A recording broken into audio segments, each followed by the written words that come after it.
All right, here we go. Now,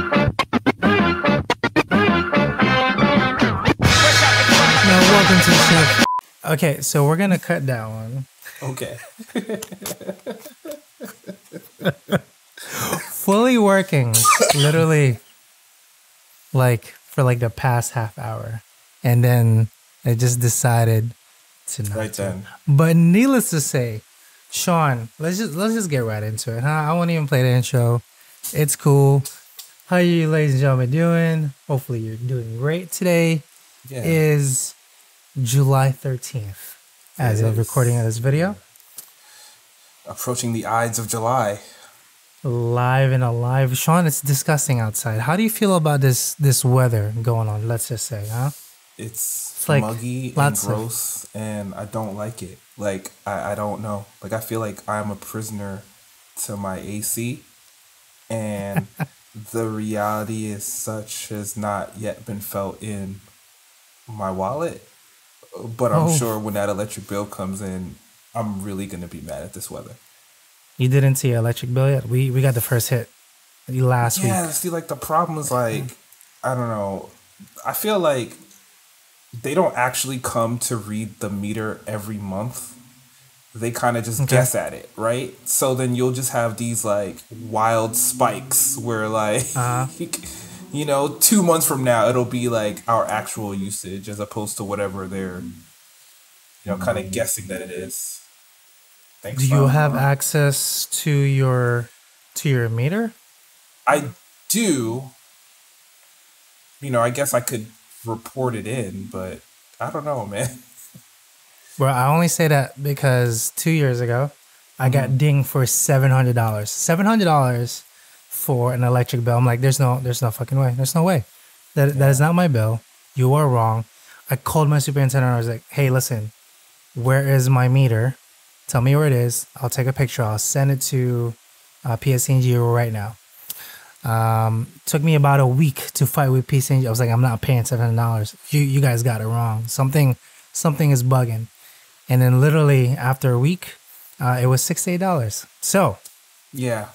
I had a similar issue when I lived in Boston where, like, in the apartment building in which we were living at the time, like, the electrical room was, like, it had, like, a lock. So they couldn't even get in there.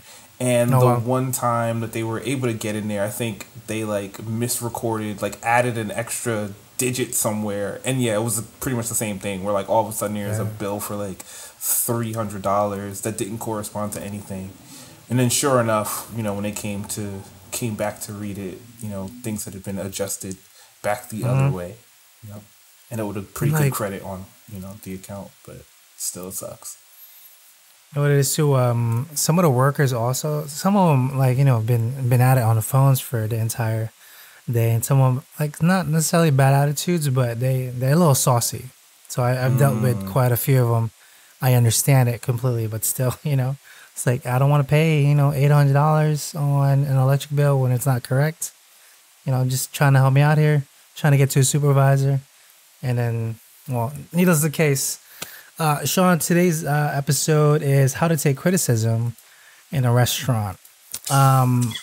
Just that blanket statement. How do you take that? Man, I guess it depends, just like anything. It depends on where that criticism is coming from.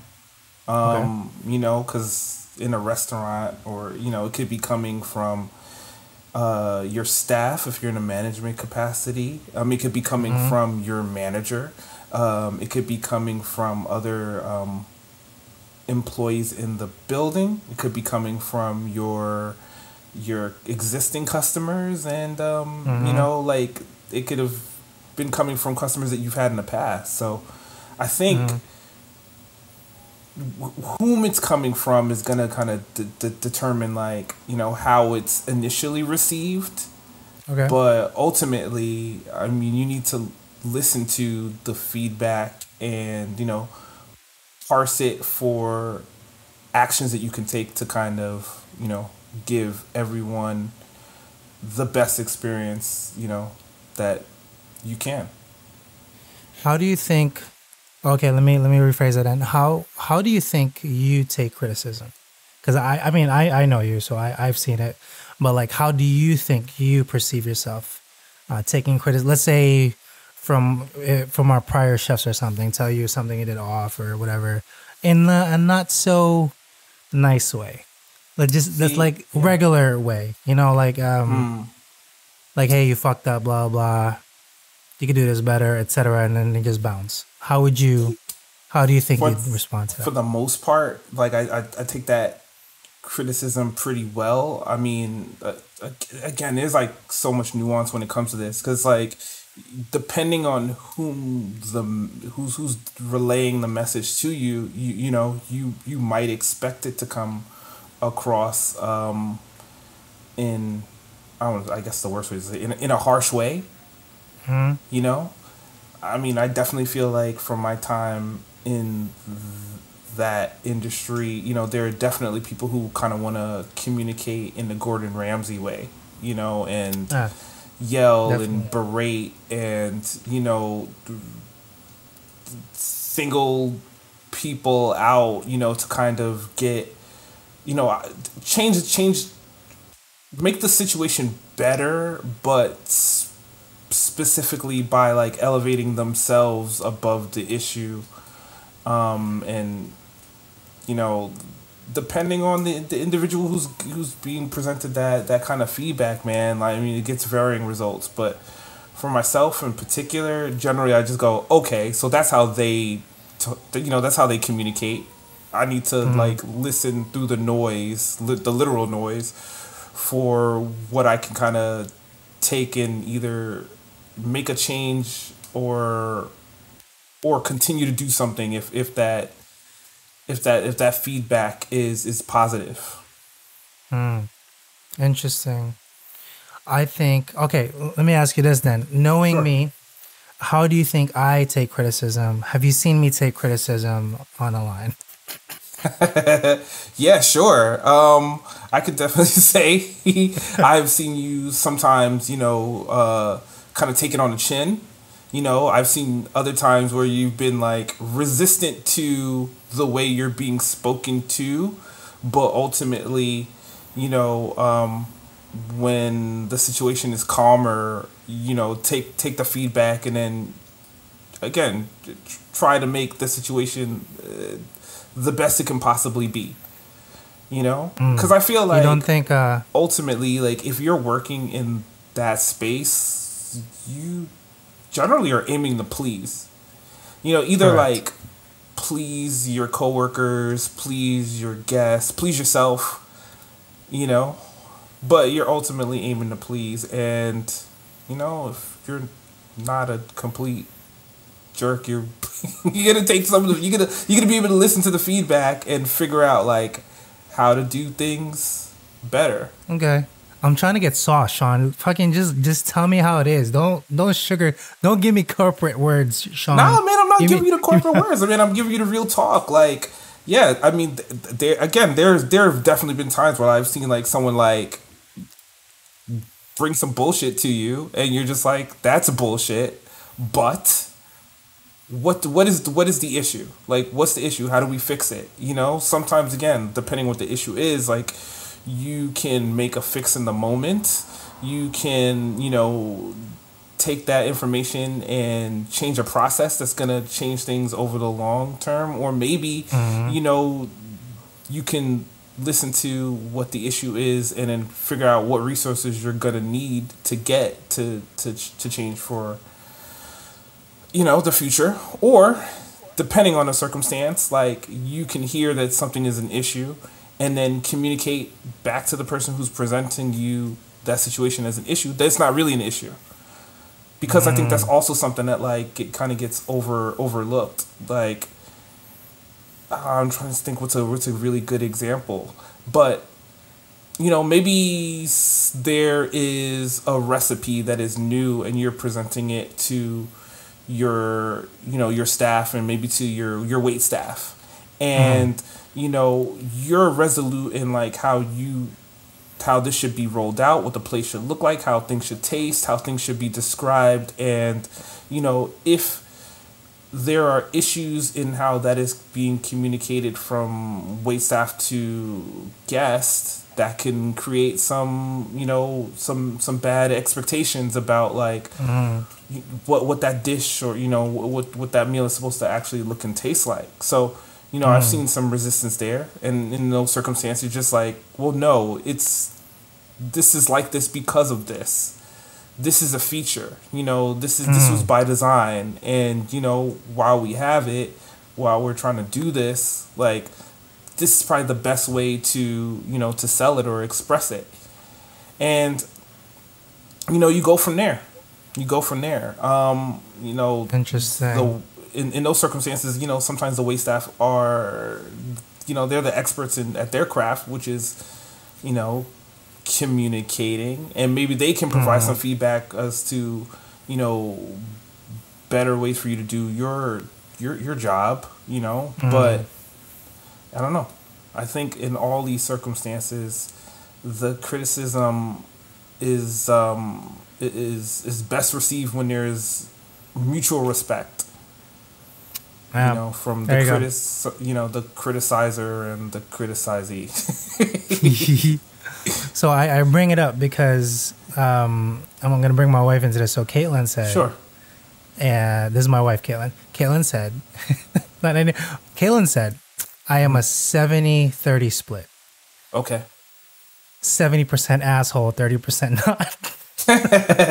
Hey man, that's the woman who loves you. So I guess I'm gonna go with her expertise there.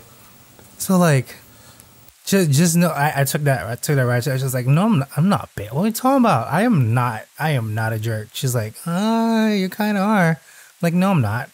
And then she explains. I'm like, So I guess I can see her thought process. I can see how she can think that I'm a jerk. However, in my brain, I thought I was just being cordial. Like, I'm being a 50-50.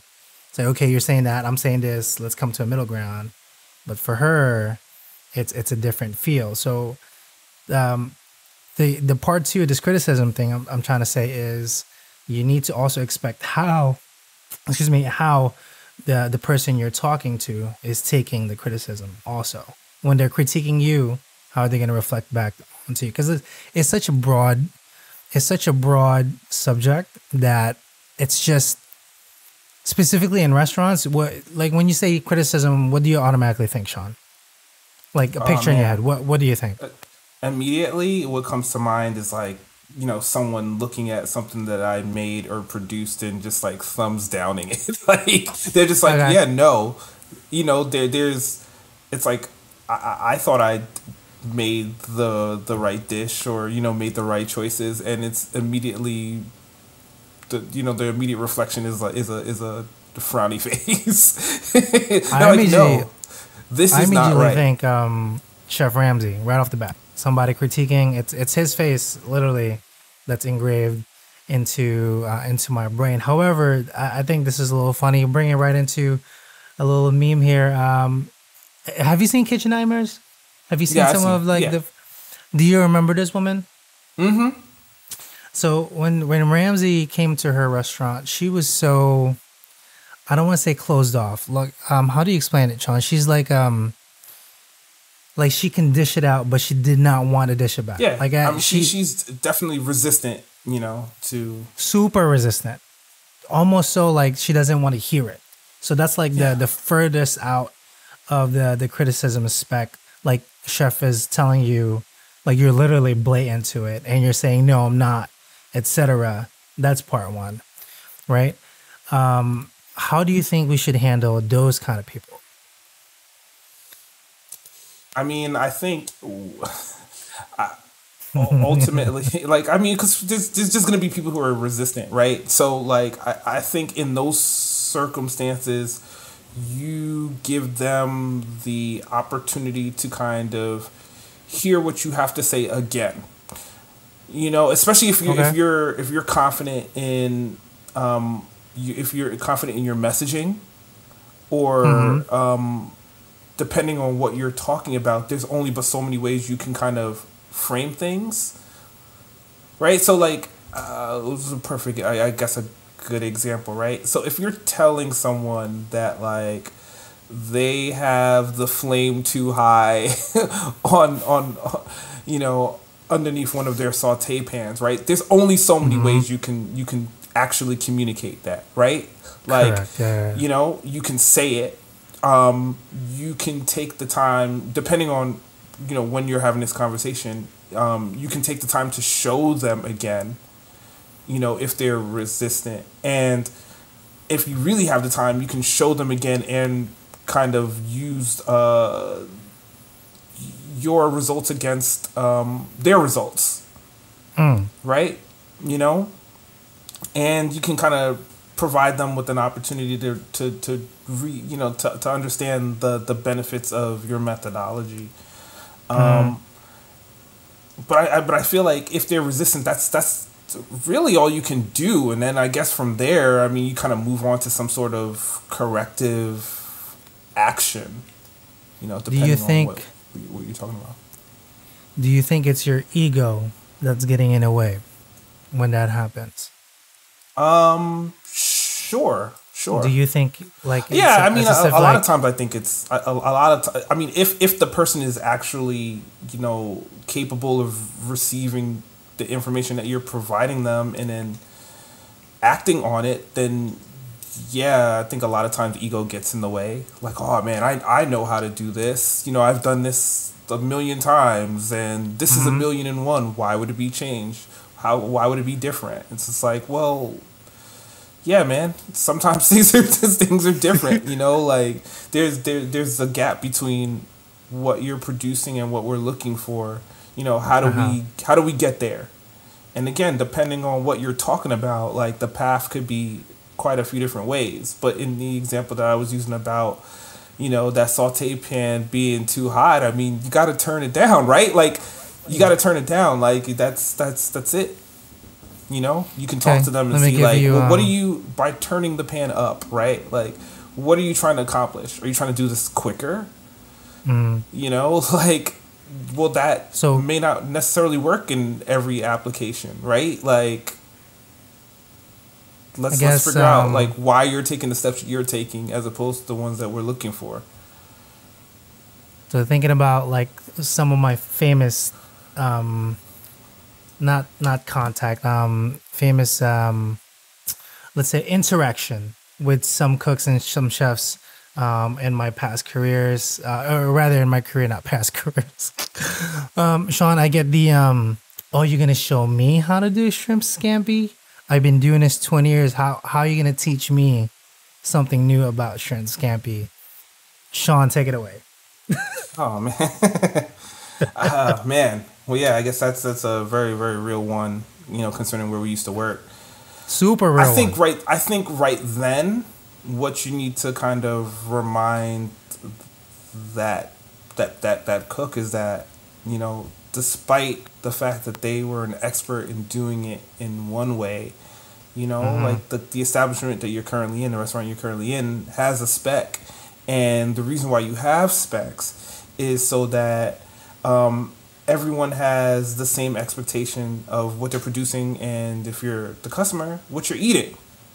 Right? Like, you know, you want consistency. You know, you want to measure out and, you know, portion things in a particular way so that, hey, man, if I came here on a Monday, it's the same as when I come here on a Friday. And then 2 months ago, you know, 2 months from now, if it's still on the menu, it should be roughly the same. And if it's going to be different, then those differences are standardized as well. Correct. And in presenting those differences, everyone is on the same page, right? You know, if that spec changes, then the managers are aware, the chef is aware, the cooks are aware, the wait staff is aware, so they can communicate that to the guest and provide them again with a consistent and high quality experience. There you go. That's a nice way to put it. I think what I said was, okay, I understand it. Can I show you how we do it at this restaurant? I think that's how I did it. And then you just follow it. Like, I understand you have 20 years experience. I totally get it. However, this is how we do it here. I just want to show you one time so you know the stuff. Here's how we plate. Here's how we move. And then from there, we just watch, right? And then see if they kind of at least get the same kind of notion. If they do, correct ever so slightly. But I think the one that really gets me, and here's part two of that one. I had a chef that would go, oh, I flipped that 20 seconds, 30 seconds. Oh, you're too late now. You burned it.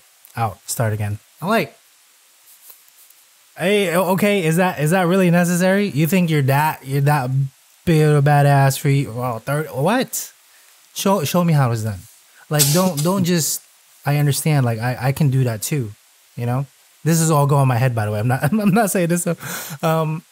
But I think I was younger then. I think I mentioned, all right, I'm sorry. However, can you show me how to do it? So I have this thing when I start to get mad, my face kind of not really turns, not like it frowns, but it super focuses on your face. Like, cause you know this, when we talk, I seldomly look at your face if I don't know you. If I know you, I'll look at you in the eye, but most of the times I won't. I just don't find it entertaining. Okay, your eyes, whoever, cool, not about it to me. If I start to get aggravated, my eyes will lock with your eyes and you will feel really uncomfortable. And that's how I know, or that's how I can tell people like, I think he's getting a little aggressive. That's kind of my aggression, I guess, in criticism, if it's becoming a little too unnecessary. But how would you handle that situation, Sean, if you were being micromanaged? Because this is actually part of criticism too, because they think you can't do the job, so they need to micromanage you, and kind of like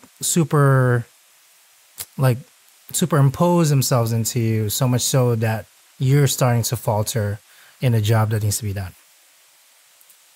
Man, all right. Well, I guess I don't want to use this as like a cop out and be like, really democratic in how I answer this question, but it all depends on the circumstance. It all depends on like what am I like, what's being communicated to me. What kind of pressure am I under to, I guess, produce, and can I tell by this interaction that this is just going to be the general course on how information is going to be presented to me? Because personally, I don't like to be micromanaged, but there might be circumstances in which like there's a huge gap between what I need to know and what I do know, and obviously a huge gap in the confidence between the person or the organization that's kind of put these responsibilities on my plate and what I'm actually doing. So depending on where I am in the learning curve, I'm going to be a lot more receptive to that micromanagement, but I'm also going to kind of need to see that level of scrutiny kind of fall off over time as I become more of an expert or understand what I'm doing more. Got you. As you become more aware. Yeah. And honestly, one of the things that's kind of changed my opinion about that is like being a parent and like having a 2-year-old, because like you need to micromanage all the time. Like you have to. Like you have to, and it's like you might get the glimmer that like they're picking up these concepts, but they don't always have the context. And to get them on board and prepared for whatever you're trying to teach them, it's just like you might have to micromanage. You can level off depending on like how they're adjusting to the information, but other times you need to micromanage. Some people like to have that level of focused attention and scrutiny. Personally for me, I feel like if I had to exist in that space all the time, like especially in work, like it wouldn't be good, because I'd be questioning like why I was given this, whatever the responsibilities I have, right? Like at some point, like you want to feel like you can take the training wheels off and just kind of, continue to ride and make your own paths.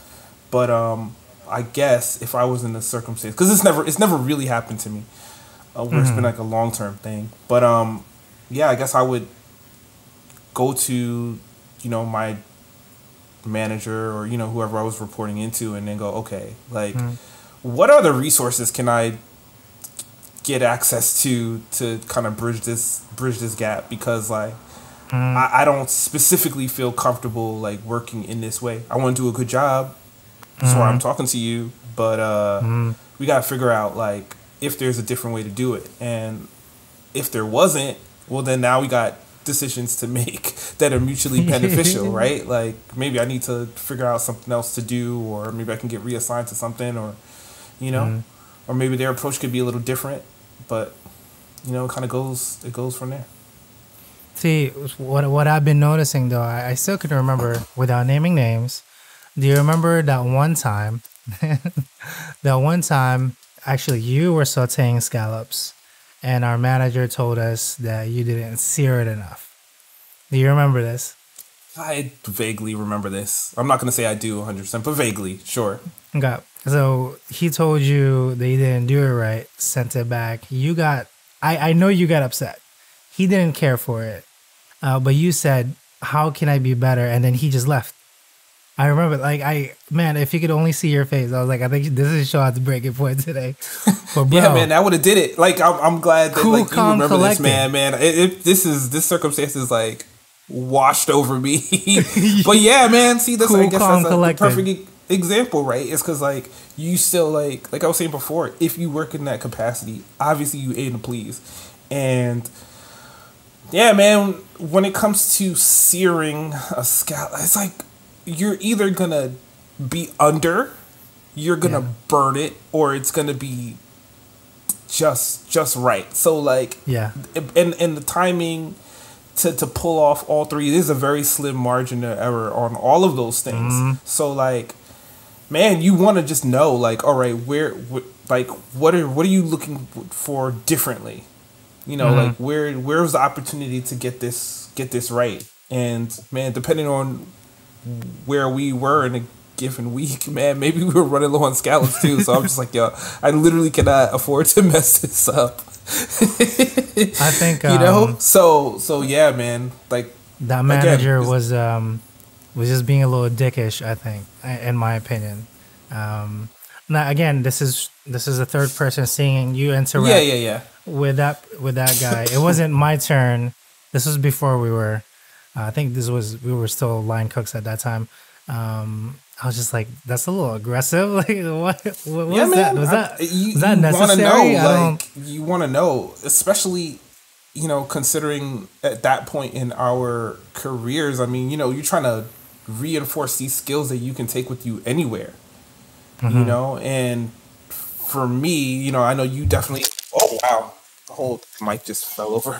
It's gonna be just wow. It's okay. That sucks. Okay. Oh boy! All right, I'm gonna have to hold this up in my hand for the rest of the show. Okay. So it just kind of came off the mat. Yeah, so like I was saying, like at that point in my career arc, like you definitely have more experience than I did. So if I'm asking someone like, dude, tell me like I want to know. Like I want to know so I can be better. Like I want to know so I can confirm that I'll be good. And especially if like you're asking me to be better. So like let's clear this hurdle. Let's figure it out. And if someone were to walk away from you asking on how to improve yourself for the sake of, your career development and your business, like that's not cool. So man, I'm glad you brought that up because I don't remember it. But I believe you. Oh my! How could you not remember? I think you were just like so focused. You really wanted to get right. You just forgot about it. But I was this close to saying some shit for you, but I was just like, he didn't say nothing. He let it go.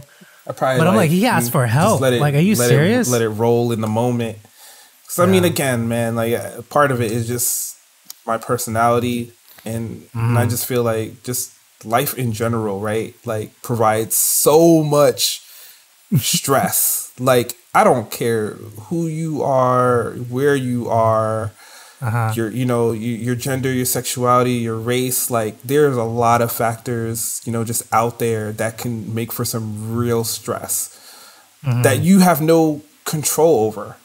So when there are stressful situations that you do have control over, I definitely feel like it should be on top of everyone's mind to be mindful of those things.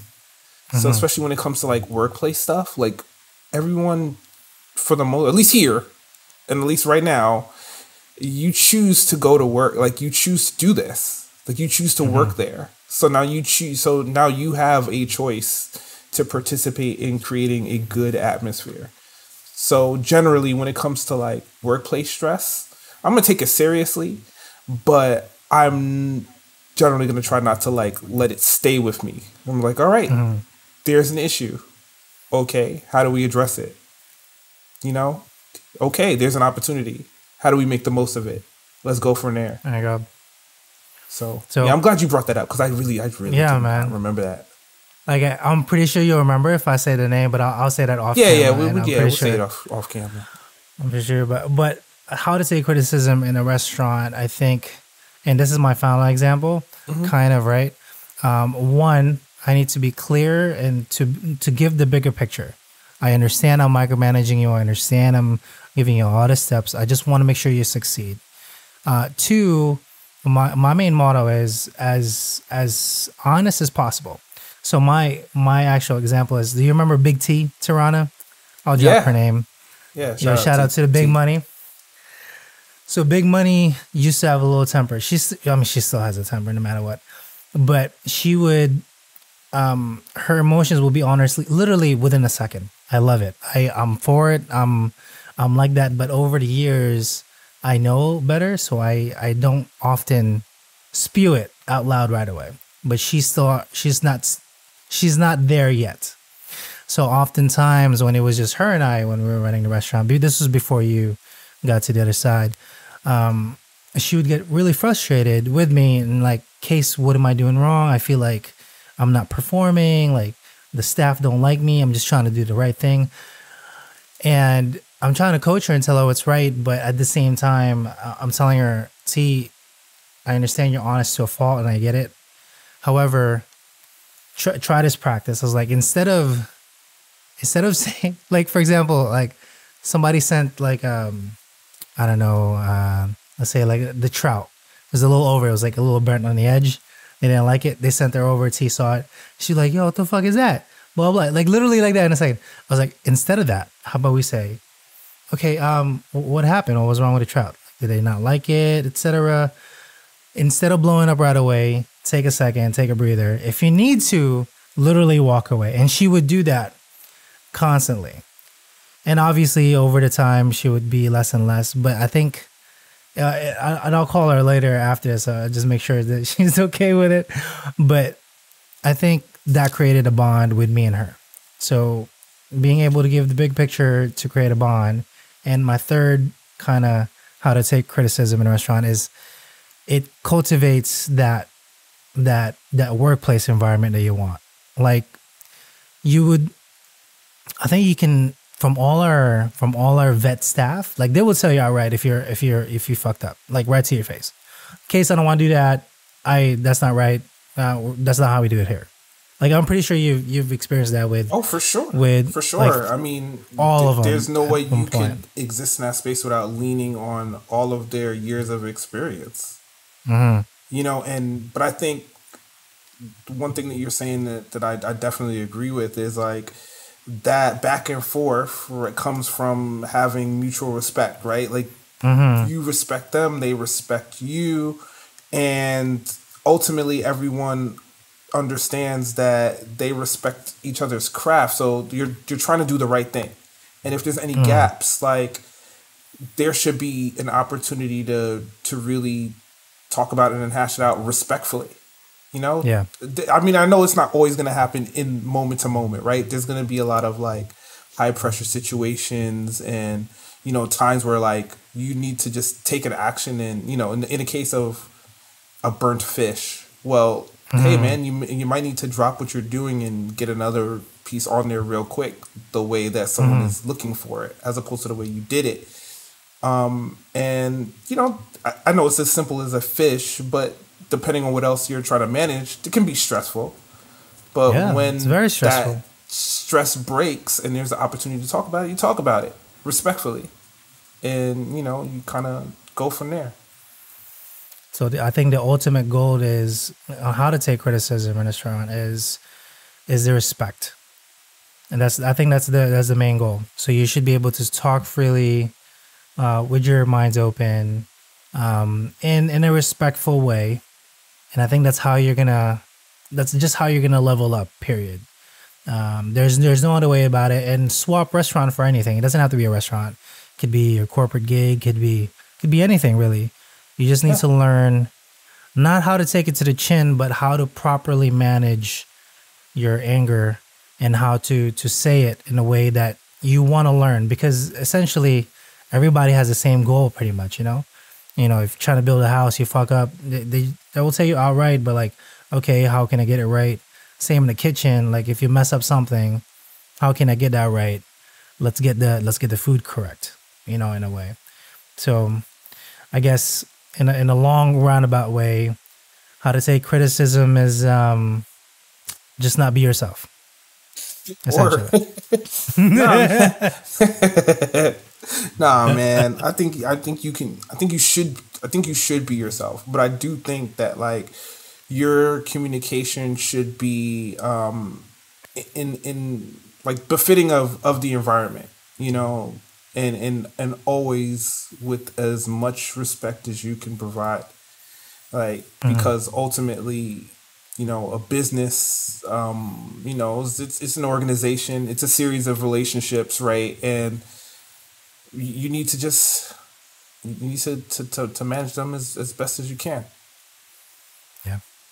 Don't get too hot-headed. That's what the walk-in is for. Oh yeah, man. Yeah, cool off in the walk-in, for sure. Cool off in the walk-in. If you don't have as an employee, find your virtual walk-in. Find your virtual walk-in. I think as an employee, that's just how you're gonna level up. As a manager, however, different stresses. I think we can talk about it at some point, but for the time being, it's not necessarily the same.